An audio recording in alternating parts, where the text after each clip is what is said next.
अस्सलाम वालेकुम। कैसे हैं आप सब? उम्मीद है आप सब खैरियत से होंगे। आज का जो हमारा टॉपिक है न्यूक्लियर फिज़िक्स को हम स्टार्ट करने जा रहे हैं। पिछले लेक्चर में हमने डिफरेंट मॉडल्स देखे थे, कुछ प्रॉपर्टीज़ देखी थी। आज हम न्यूक्लियर फिज़िक्स को डिस्कस करने जा रहे हैं। बेसिकली न्यूक्लियर फिज़िक्स हमारे पास है क्या? न्यूक्लियर फिज़िक्स में हम डिस्कस कर रहे हैं जस्ट न्यूक्लियस के पोर्शन को, कि हमारे पास न्यूक्लियस में जो रिएक्शंस होते हैं, न्यूक्लियस डिके करता है, लाइक अल्फा डिके होता है, बीटा डिके होता है, गैमा डिके होता है। न्यूक्लियस की जो बेसिक प्रॉपर्टीज़ होती हैं, मास क्या होता है, साइज़ क्या होता है, हमारे पास रेडियस क्या होता है, बहुत सारी different properties like binding energies. और उसके अलावा स्ट्रक्चर ऑफ न्यूक्लियस, लाइक हमारे पास प्रोटॉन्स न्यूट्रॉन्स होते हैं, उनको एनर्जी लेवल्स होते हैं, उनको किस तरह से डिस्ट्रीब्यूट किया जाता है। इस सारी चीज़ को हम डिस्कस करेंगे न्यूक्लियर फिज़िक्स में। इसमें हम कम्प्लीटली न्यूक्लियस के बारे में स्टडी करेंगे। न्यूक्लियस में हमारे पास क्या होते हैं, प्रोटॉन्स होते हैं, न्यूट्रॉन्स होते हैं, उन सब को हम डिस्कस करेंगे। तो ये हमारे पास है nuclear physics, the branch of physics in which we study the properties of nucleus, the structure of nucleus, experiment and theoretical techniques for decay of nuclear, कि न्यूक्लियर किस तरह से डिके करता है। उसके अलावा जो रेडिएशंस हमारे पास एमिट होती हैं लाइक गैमा रे, उनको हम डिस्कस करते हैं। वो हमारे पास है न्यूक्लियर फिज़िक्स। अब न्यूक्लियर फिज़िक्स को कैटेगराइज किया गया दो वे से। उसमें हमारे पास क्या होती हैं, स्टैटिक प्रॉपर्टीज़, और सेकंड हमारे पास होती हैं डायनामिक प्रॉपर्टीज़। स्टैटिक प्रॉपर्टीज़ हमारे पास क्या होती हैं, the properties of nuclear which correspond to their ground state. जितनी भी न्यूक्लियस की प्रॉपर्टीज़ ग्राउंड स्टेट में रिलेट करती हैं, ग्राउंड स्टेट में जिन प्रॉपर्टीज़ को हम डिफाइन करते हैं, उन्हें हम कहते हैं वो static properties of nuclear. Like हमारे पास बाइंडिंग एनर्जी को हम डिफाइन करते हैं, साइज़ क्या है, न्यूक्लियस का शेप क्या है, मोमेंट, डायपोल मोमेंट क्या है, इलेक्ट्रिक पोल, पोलैरिटी, आइसोस्पिन, जितनी भी हमारे पास प्रॉपर्टीज़ हैं जो ग्राउंड स्टेट में हम स्टडी करते हैं न्यूक्लियस की, उसे हम कहते हैं वो हमारे पास स्टैटिक प्रॉपर्टीज़ ऑफ न्यूक्लियर हैं। और वो तमाम प्रॉपर्टीज़ जिन्हें हम एक्साइटेड स्टेट में डिस्कस करते हैं, उन्हें हम कहते हैं वो हमारे पास dynamic properties of nuclear. Like हमारे पास न्यूक्लियर रिएक्शंस के दौरान जो प्रॉपर्टीज़ होती हैं, हमारे पास न्यूक्लियस में जो चेंजेस आती हैं न्यूक्लियर रिएक्शंस के दौरान, उसके अलावा न्यूक्लियर एक्साइटेशन होती है, और जो न्यूक्लियर डिके होता है, ये सारी प्रॉपर्टीज़ हमारे पास क्या होती हैं, डायनामिक प्रॉपर्टीज़। ठीक है। नेक्स्ट हमारे पास है कॉन्स्टिट्यूएंट्स ऑफ न्यूक्लियर। ठीक है। तो कॉन्स्टिट्यूएंट्स ऑफ न्यूक्लियर हमारे पास क्या होते हैं, वो पार्टिकल्स, वो बेसिस जिनसे न्यूक्लियस मिलकर बना होता है, उन्हें हम कहते हैं constituents of nuclear. Like the work of Rutherford Bohr and this conclusive prove that atom has a whole is neutral with its positive charge confined in the. वही जो चीज़ें हमने डॉल्टन्स मॉडल में डिस्कस की थी, वो एटॉमिक लेवल पे थी, फिर लेटरी उसे प्रूव किया गया कि हमारे पास जो सेंटर में होता है वो पॉजिटिव चार्ज होता है, उसे हमने न्यूक्लियस का नेम दिया। फिर हमने कहा न्यूक्लियस में हमारे पास क्या होते हैं, प्रोटॉन्स और न्यूट्रॉन होते हैं। लाइक हमारे पास क्या होते हैं, proton and A minus G electrons. ठीक है। एक हमारे पास न्यूक्लियस पोर्शन होता है और एक हमारे पास क्या होता है, एक्स्ट्रा न्यूक्लियर पोर्शन होता है, उससे हम इलेक्ट्रॉन्स कहते हैं। तो हमारे पास जो उसका अगर हम देखें, हमारे पास क्या होता है, चार्ज हमारे पास प्रोटॉन का पॉजिटिव चार्ज होता है, इलेक्ट्रॉन का नेगेटिव चार्ज होता है। तो ओवरऑल हमारे पास क्या होता है, जी ई होता है। ठीक है। नेक्स्ट हमारे पास क्या है, कुछ डेफिनेशंस हैं। लाइक हमारे पास उनमें न्यूक्लियाइड हमारे पास क्या होता है, बेसिकली न्यूक्लियस के लिए ही हम नेम यूज़ करते हैं, उसे हम न्यूक्लियाइड का नेम देते हैं। और उसके बाद हमारे पास न्यूक्लियॉन्स क्या होते हैं, जब हमारे पास प्रोटॉन्स और न्यूट्रॉन्स कंबाइंड होते हैं इस तरह से कि हम उन्हें डिस्टिंग्विश नहीं कर सकते, उन्हें हम कलेक्टिवली न्यूक्लियॉन कहते हैं। न्यूट्रॉन और प्रोटॉन को एज अ होल हम न्यूक्लियॉन का नाम देते हैं। फिर हमारे पास, अब हमने कहा था कि हमारे पास न्यूक्लियस के बारे में हम स्टडी करने जा रहे हैं। न्यूक्लियस में हमारे पास क्या होते हैं, प्रोटॉन होते हैं और न्यूट्रॉन। प्रोटॉन और न्यूट्रॉन के बिहाफ पे हमने कुछ प्रॉपर्टीज़ डिस्कस की हैं। जब हम किसी भी एलिमेंट को रिप्रेजेंट करते हैं, लेबल करते हैं, तो उसमें हमारे पास हम कुछ नंबर्स को मेंशन करते हैं। वो नंबर्स हमारे पास क्या होते हैं, एक तो हम उसमें एटॉमिक नंबर को मेंशन करते हैं। एटॉमिक नंबर हमारे पास किसी भी न्यूक्लियस में टोटल नंबर ऑफ प्रोटॉन्स को हम एटॉमिक नंबर का नेम देते हैं और इसे हम जी से रिप्रेजेंट करते हैं। और हमारे पास सेकंड पे क्या होता है, मास नंबर, इसे हम ए से रिप्रेजेंट करते हैं। और क्या होते हैं, टोटल नंबर ऑफ प्रोटॉन्स और न्यूट्रॉन्स, उन्हें हम कहते हैं हमारे पास मास नंबर होते हैं। लाइक हमारे पास जो नंबर ऑफ न्यूक्लियॉन्स होते हैं वही हमारे पास क्या होते हैं, एटॉमिक मास या मास नंबर। अब हमारे पास लेबलिंग हम किस तरह से करते हैं, जब भी हम किसी भी, हमने यहाँ सपोज किया हमारे पास एक्स है और उसका मास हमारे पास ए है और एटॉमिक नंबर हमारे पास जी है। एक्स एक एलिमेंट है, उसमें जी नंबर ऑफ प्रोटॉन्स हैं और ए नंबर ऑफ न्यूक्लियॉन्स हैं। तो उस केस में हम क्या करेंगे, डिफरेंट वेज हैं। एक में हम टॉप कॉर्नर पे एटॉमिक मास लिख रहे हैं और बॉटम कॉर्नर पे हम क्या लिख रहे हैं, नंबर ऑफ प्रोटॉन्स। सेकंड में हमारे पास क्या, हमने एक ही डायरेक्शन में अप और डाउन मेंशन किया। थर्ड में हमारे पास हमने atomic mass upper, proton number down and side corner पे हमने क्या किया, न्यूट्रॉन मेंशन किया। और न्यूट्रॉन हमारे पास क्या होते हैं, total number of nucleons minus number of protons, वो हमें क्या देंगे, वो हमें नंबर ऑफ न्यूट्रॉन्स देंगे। यहाँ पे हमारे पास एग्जांपल है, ये alpha particle helium with 2 electrons and 2 protons हैं, 2 प्रोटॉन्स एंड 2 न्यूट्रॉन्स हैं। तो टोटल नंबर ऑफ न्यूक्लियॉन्स कितने हैं, वो हमारे पास 4 हैं। सेम ये हमारे पास यूरेनियम की अगर हम बात करें तो इसमें 238 नंबर ऑफ न्यूक्लियॉन्स हैं, एटॉमिक मास है और 92 प्रोटॉन्स हैं एंड 192 हमारे पास क्या है, न्यूट्रॉन है। ठीक है, तो ये सब हमारे पास बेसिक डेफिनेशंस है। फिर नंबर ऑफ न्यूट्रॉन्स और प्रोटॉन्स के बिहाफ पे हम एलिमेंट्स को डिफरेंट कैटेगराइज में, या हम कह रहे हैं न्यूक्लियस को डिफरेंट कैटेगराइज में डिवाइड करते हैं। लाइक अगर हमारे पास ऐसे एलिमेंट्स जिनका एटॉमिक नंबर सेम हो और डिफरेंट एटॉमिक मास और न्यूट्रॉन नंबर हो, तो उन्हें हम कैटेगराइज करते हैं आइसोटॉप्स के अंदर। और क्योंकि हमारे पास एटॉमिक नंबर आइडेंटिफाइज करता है किसी भी एलिमेंट में, अगर आप पीरियोडिक टेबल में देखें तो उसमें हम एलिमेंट्स को अरेंज करते हैं अकॉर्डिंग टू देयर एलिमेंट। ठीक है, तो हमारे पास आइसोटॉप जितने होंगे वो सेम एलिमेंट से बिलोंग करते हैं और हमारे पास 3 to 19 आइसोटॉप्स पर एलिमेंट एग्जिस्ट करते हैं। इनमें से कुछ स्टेबल होते हैं, कुछ अनस्टेबल होते हैं, मतलब वो बहुत कम टाइम के लिए उस स्टेट में एग्जिस्ट करते हैं और फिर डिके कर जाते हैं। उन्हें हम रेडियोएक्टिव आइसोटॉप्स का नेम देते हैं। इसकी एग्जाम्पल अगर हम देखें तो हमारे पास ऑक्सीजन है, उसके 3 स्टेबल आइसोटॉप्स होते हैं, ऑक्सीजन 16, 17 एंड 18। और उसके अलावा 8 रेडियोएक्टिव आइसोटॉप्स भी होते हैं, लाइक ऑक्सीजन 15 हो गया हमारे पास और फर्दर हमारे पास हो गए। तो वो हमारे पास अनस्टेबल है, वो बहुत कम टाइम के लिए एग्जिस्ट करते हैं, उनकी हाफ लाइफ कम होती है और फिर फ़ौरन वो क्या करते हैं, डिके कर जाते हैं। ठीक है, और एग्जांपल हम देखें तो हमारे पास हाइड्रोजन के 3 आइसोटॉप होते हैं, प्रोटॉन हम कहते हैं, ड्यूट्रॉन और ट्रिटियम होते हैं। इसमें जो प्रोटॉन और ड्यूट्रॉन होते हैं वो हमारे पास स्टेबल होते हैं और जो ट्रिटियम होता है वो हमारे पास रेडियोएक्टिव आइसोटॉप होता है। फर्दर हमारे पास देखें तो हमारे पास क्या होता है, वो हमारे पास स्टेबल भी हो सकते हैं, अनस्टेबल भी हो सकते हैं, रेडियोएक्टिव डिके। और हमारे पास 1000 आइसोटॉप्स अब तक डिस्कवर किए गए हैं और जिनमें से 264 स्टेबल हैं and 164 are most stable depending on the magic numbers. Magic numbers हमारे पास क्या होते हैं कि ऐसे न्यूक्लियस जिनमें इवन नंबर ऑफ प्रोटॉन्स और इवन नंबर ऑफ न्यूट्रॉन्स होते हैं, उन्हें हम कहते हैं वो हमारे पास मैजिक नंबर है। या हम ये कह लें कि even number of atomic masses, even number of sum of nucleons and even number of हमारे पास प्रोटॉन होंगे तो उन्हें हम कहेंगे वो हमारे पास मैजिक नंबर होंगे। इसकी एग्जांपल हम ऑक्सीजन की बात कर सकते हैं।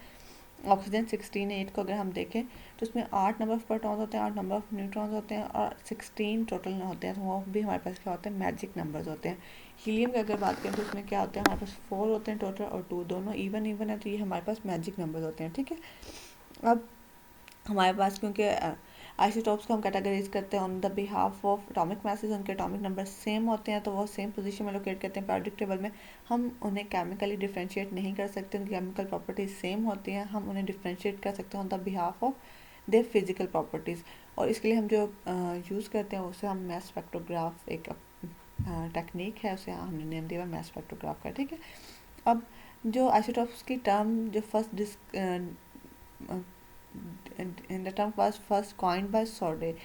However, isotopes were separated by Austin using mass spectrometer। ये वही हमारे पास हमने फिजिकली जो सेपरेट करते हैं वो स्पेक्ट्रोमीटर, मास स्पेक्ट्रोग्राफ भी उसे कहते हैं। ऑस्टिन ने सेपरेट किया था, लेकिन इस टर्म को फर्स्टली जो नेम दिया गया था वो सॉडे ने दिया था। उसके बाद हमारे पास कुछ आइसोटॉप्स जो हैं वो 19 से भी एक्सीड करते हैं, लाइक सीजियम के 36 आइसोटॉप्स हैं। और हमारे पास हाइड्रोजन इसलिए यूनिक है क्योंकि इसमें हमारे पास 3 आइसोटॉप्स हैं और तीनों को हमने डिफरेंट नेम दिया हुआ है। लाइक जिसमें एक प्रोटॉन है, उसमें प्रोटियम, 2 प्रोटॉन है उसमें हम एक प्रोटॉन है उसमें हमने प्रोटियम का नाम दिया हुआ है, जिसमें एक प्रोटॉन एक न्यूट्रॉन से हमने ड्यूट्रियम का नाम दिया हुआ है, और जिसमें 2 न्यूट्रॉन एक प्रोटॉन से हमने ट्रिटियम का नेम दिया हुआ है। ठीक है, अब हमारे पास रिलेटिव अबंडेंस क्या होती है। रिलेटिव अबंडेंस बेसिकली हमारे पास, अब अगर हम देखें कि हमारे पास नेचर में कोई भी एलिमेंट कितनी परसेंटेज उसके अक्कर करती है, लाइक अगर हम प्रोटॉन की बात करें तो वो नेचर में 99.99% एग्जिस्ट करता है। और अगर हम हाइड्रोजन प्रोटॉन के कंपेरेबल दूसरे आइसोटॉप्स को देखें, जैसे हमारे पास ड्यूट्रियम और ट्रिटियम है तो वो हम प्रोटॉन के कंपेरेबल उनकी अबंडेंस बताएंगे कि वो नेचर में उनकी परसेंटेज क्या है एग्जिस्ट करने की, और इसे हम कहते हैं ये हमारे पास रिलेटिव अबंडेंस और आइसोटॉपिक अबंडेंस का नेम इसे हम देते हैं, ठीक है। इसी तरह से ये तो हमारे पास हमने कैटेगराइज किया था on the behalf of atomic numbers. अब अगर हम उसे कैटेगराइज करें on the behalf of atomic message, like हमारे पास डिफरेंट एटॉमिक मैसेज हैं, डिफरेंट मैस नंबर हैं, एटॉमिक मैसेज और mass number, but same atomic number है। उस केस में हमारे पास उसको हम कैटेगराइज करते हैं अंडर आइसोबार्स। और उसमें हमारे पास क्या होता है, number of proton, number of neutrons and electrons की बात की गई है, लेकिन हम न्यूक्लियर फिजिक्स में इलेक्ट्रॉन्स को डिस्कस नहीं करते, लेकिन ओवरऑल बात की गई है। जब हम एटॉमिक की बात करते हैं तो उसमें हमारे पास क्या होता है, इलेक्ट्रॉन्स भी आ जाते हैं, ठीक है। तो इस केस में हमारे पास तीनों प्रोटॉन, न्यूट्रॉन और इलेक्ट्रॉन तीनों डिफरेंट होते हैं, लेकिन अगर हम सम की बात करें प्रोटॉन न्यूट्रॉन का तो वो हमारे पास क्या होते हैं, वो सेम होते हैं। लाइक यहाँ पे हमारे पास एग्जाम्पल है आर्गॉन 40, पोटाशियम 40 एंड कैल्शियम 40। तीनों के एटॉमिक मैसेज सेम है, लेकिन एटॉमिक नंबर तीनों के डिफरेंट है, ठीक है। और अभी तक जो आइसोबार्स के पेयर डिस्कवर हुए हैं वो अबाउट 44 पेयर डिस्कवर्ड हो चुके हैं। और आइसोबार्स में क्या होता है, एटॉमिक नंबर डिफरेंट होते हैं, तो ये डिफरेंट एलिमेंट्स हमारे पास होते हैं, मतलब ये periodic टेबल में डिफरेंट प्लेसेस पे लाई करते हैं, और इनकी फिजिकल और केमिकल प्रॉपर्टीज दोनों क्या होती हैं, और दोनों डिफरेंट होती हैं, ठीक है। इस तरह से नेक्स्ट हमारे पास है आइसोटॉन्स। आइसोटॉन्स हमारे पास क्या करते हैं, आइसोटॉन्स हम कैटेगराइज करते हैं on the behalf of neutrons. इनमें न्यूट्रॉन नंबर सेम होते हैं, एटॉमिक मैसेज और एटॉमिक नंबर डिफरेंट होते हैं। प्रोटॉन्स और मैस नंबर हमारे पास डिफरेंट, लेकिन न्यूट्रॉन नंबर हमारे पास सेम होंगे। इसकी एग्जाम्पल हमारे पास है कार्बन 14 6, नाइट्रोजन 15 7, ऑक्सीजन 16 8, ठीक है।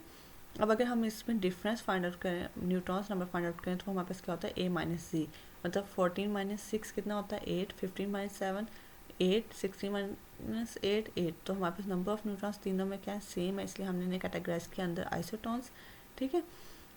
Is the number of protons they must have different physical and chemical properties, ठीक है। अगेन इनमें नंबर ऑफ प्रोटॉन्स डिफरेंट होते हैं तो उनकी। उसके बाद हमारे पास आइसोडाइफर्स। आइसोडाइफर्स हमारे पास क्या होते हैं, ये हमारे पास ऐसे एलिमेंट्स हैं जिनमें डिफरेंस इन न्यूक्लियन क्या होता है, वो सेम होता है। लाइक n-d हमारे पास सेम होगा, इन्हें हम कैटेगराइज करते हैं अंडर आइसोडाइफर्स। लाइक यहाँ पे हमारे पास एग्जाम्पल है यूरियम 235 92 एंड थोरियम 231 90, ठीक है।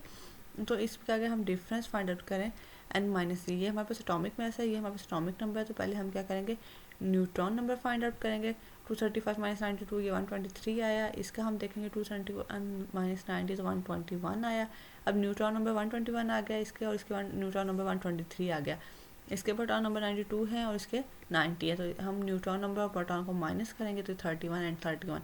तो ये हमारे पास इनको हम कैटेगराइज करते हैं, यूरियम 235 92 एंड थोरियम 231 90 को हम कैटेगराइज करते हैं अंडर आइसोडाइफर्स। यहाँ पे डिफरेंट एग्जांपल हमारे पास हैं, पोटेशियम 39 19 एंड फ्लोरीन 99, ये भी हमारे पास कैटेगराइज करते हैं अंडर आइसोडाइफर्स। देन हमारे पास कॉपर है 65 29 और क्रोमियम है 55 24, तो ये भी हमारे पास आइसोडाइफर्स के अंदर कैटेगराइज करते हैं एज अ पेयर। फर्दर अगर हम देखें तो हमारे पास क्या होते हैं, फर्दर हमारे पास आइसोमर्स हैं। आइसोमर्स हमारे पास क्या होते हैं, ये हमारे पास ऐसे न्यूक्लियस जिनका atomic number, atomic message, neutron number each and everything same होती है, बस उनकी स्टेट्स क्या होती हैं वो डिफरेंट होती हैं। एक न्यूक्लियस हमारे पास क्या होता है, एक्साइटेड स्टेट में होता है, और दूसरा न्यूक्लियस हमारे पास एग्जिस्ट करता है ग्राउंड स्टेट पे। तो एक्साइटेड और ग्राउंड स्टेट होने की वजह से, स्टेट्स डिफरेंट होने की वजह से हम उन्हें कहते हैं वो हमारे पास आइसोटॉप्स होते हैं।